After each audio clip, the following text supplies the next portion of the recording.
మా పేరు శిల్ప. మాది అన్నింగి గ్రామం నుంచి వచ్చాము. నా సాక్ష్యం ఏందంటే ఫస్ట్ డెలివరీ ఆపరేషన్ అయింది. మళ్ళీ ఎమ్మటే గర్భం వచ్చింది. సంవత్సరం వెళ్ళేసరికే గర్భం వచ్చేలకి కుట్లు నొప్పులు వస్తున్నాయి. అయితే 3 నెలల్లోనే కడుపులో కడుపులో నొప్పి వచ్చి హాస్పిటల్కి వెళ్ళాను. వెళ్తే డాక్టర్ అమ్మ చూసి ఎక్స్రేలో కణితుందమ్మా, తల్లి బిడ్డకి ఇద్దరికి డేంజరు, నువ్వు జాగ్రత్తగా ఉండాలి, బెడ్ రెస్ట్ తీసుకోవాలి, కదిలితే ఇద్దరికి మంచిది కదా అంది.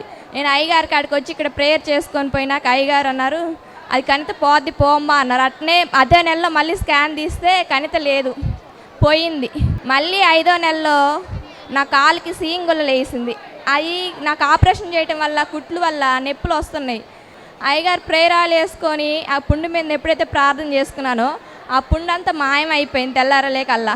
తర్వాత నేను దేవా, ఇన్ని నెలలు కాచి కాపాడావు, ఇన్ని సమస్యలు లేని నా బిడ్డని రక్షించావు, నీ చిత్తంలో ఏం నిర్ణయించున్నావో అయ్యా, నేను నీ సన్నిధిలో తైలాభిషేకం పాస్టర్ గారు అయ్యగారి దగ్గర సాక్షిగా నేను నా బిడ్డ ఉండాలయ్యా అని ప్రార్థన చేసుకున్నాం మేము. అట్నే బాబుని తీసుకెళ్ళి బాక్స్లో పెట్టిన, బాబుకి శ్వాస ఆడట్లే అని చెప్పిన డాక్టర్ గారే 4 గంటల్లో బాబుకి పాలు పట్టించండి అని తీసుకొచ్చి ఇచ్చారు. ఇంకెంతవరకు నా బాబుకి అనారోగ్యం లేకుండా మంచి ఆరోగ్యం ఇచ్చిన నా దేవుడికి వందనాలు, అయ్యగారికి నా వందనాలు. ఈ చిన్ని సాక్ష్యం దేవుడు దీవించి ఆశ్రయించింది.